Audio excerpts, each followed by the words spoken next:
The Blagonwight Twins Deal with a Bully by Tim Thompson and Kim JiSoo. Bimo and Bindi Blagonwight were playing in their cave one afternoon when their parents came in with big news. "Your cousin Bacchus is coming for a visit," announced Father.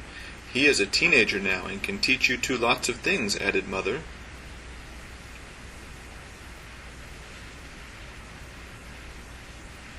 The twins jumped around with sparks of excitement coming out of their noses.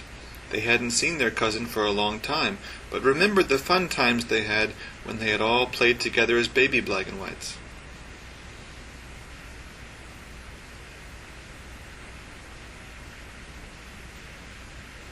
The twins began to make plans for when Bacchus arrived. Bindi wanted to ask about blowing fireballs. She had been trying for a while and could only blow sparks. Bimo planned to ask about flying. So far, he could only leave the ground for a few seconds at a time.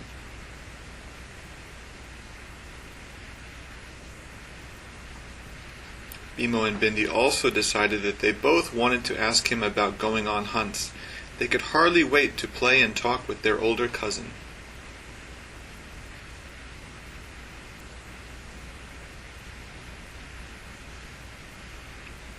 Finally, Bacchus arrived with his bags, and the twins each grabbed one of his wings and swung around.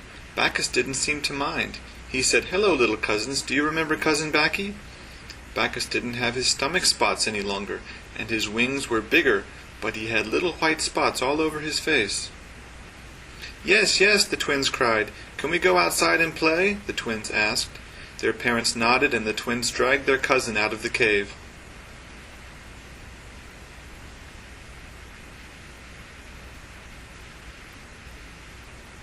Once outside, Bacchus wasn't nearly as friendly. He called them newts because they couldn't fly or blow fireballs. "You two are barely different from a lizard," he sneered. "My stomach spots are gone, and I can blow fireballs as big as my father's."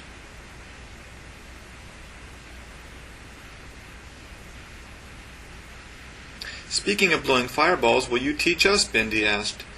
Bacchus threw Bindi a dirty look as if she was bothering him, but then he took a deep breath and blew a fireball right at her. She tried to get out of the way, but her tail got burned. It really hurt. Bindi ran back toward the mouth of the cave in tears. "She should have moved," mumbled Bacchus. He didn't want Bimo to see that he couldn't control his fireballs yet. Bimo had no idea. He still looked up to Bacchus and thought he was the coolest. He asked Bacchus about flying, stuttering because he was nervous. Bacchus told Bimo that he would take him for a flight over the forest. Bimo was so excited he forgot to go inside and ask for permission. You should always ask your parents for permission before doing something new or dangerous.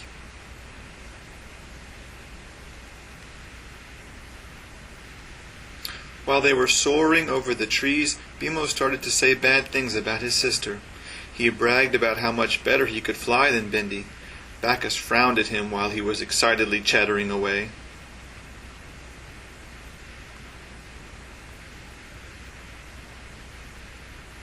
Bacchus laughed at Bimo and called him a braggy newt. He told Bimo that if he could fly so well he should do it now and let him go. The truth was that Bimo was getting very heavy, and Bacchus wasn't strong enough to carry him anymore, but he couldn't tell Bimo that. It would have been embarrassing.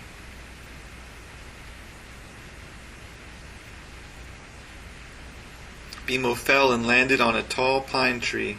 He looked down and saw it was a long way to the ground. His arm hurt and he was scared of falling. Bacchus wasn't being nice to him and he couldn't understand why.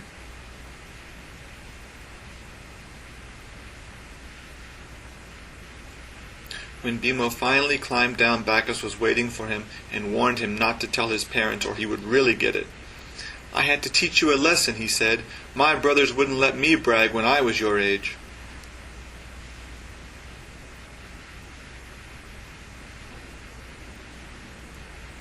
Bimo and Bacchus flew back to the cave. Bindi was nursing her burnt tail and complaining to her parents. When the boys arrived, Bindi pointed at Bacchus and called him a bully.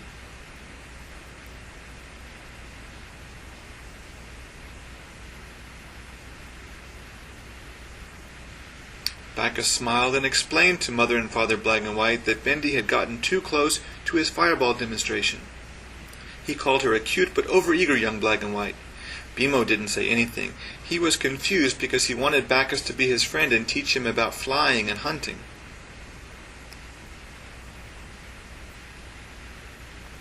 Father and Mother laughed and agreed that Bindi was always getting herself into trouble. Then they sent the children all back outside to play. Bimo followed quickly behind his cousin, but Bindi lagged behind, shooting Bacchus dirty looks.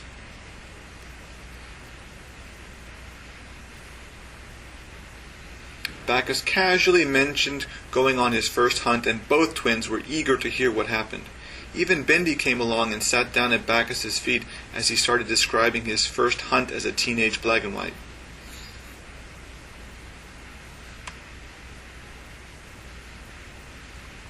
Bacchus told them about hunting in a big city and flying into an apartment in a tall building.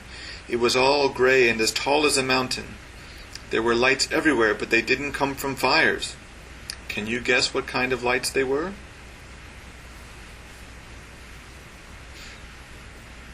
Then Bacchus opened his bag, the bag he had brought outside with them. He opened the bag and pulled out the treasure he had found. It was silver and shiny. Bacchus pointed the long, shiny object between the twins and moved his finger.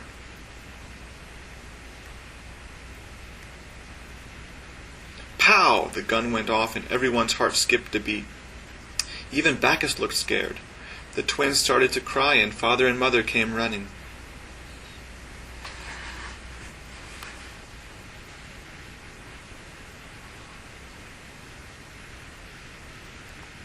"I'm really sorry," Bacchus whispered. "I didn't know what it was." Father and Mother Blagonwight were about to start shouting, but then they noticed that Bacchus suddenly looked very young and scared. He looked up at them and started to cry.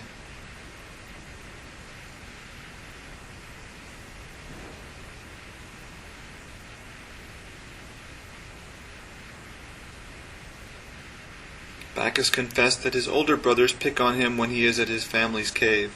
He apologized for making the twins feel as bad as he usually felt, and tears rolled down his spotty cheeks. "They have been calling me a newt for as long as I can remember," he sobbed.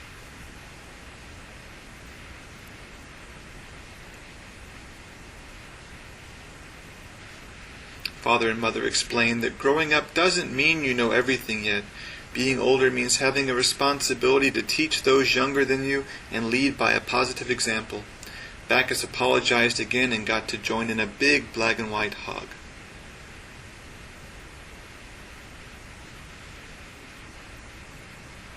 The end.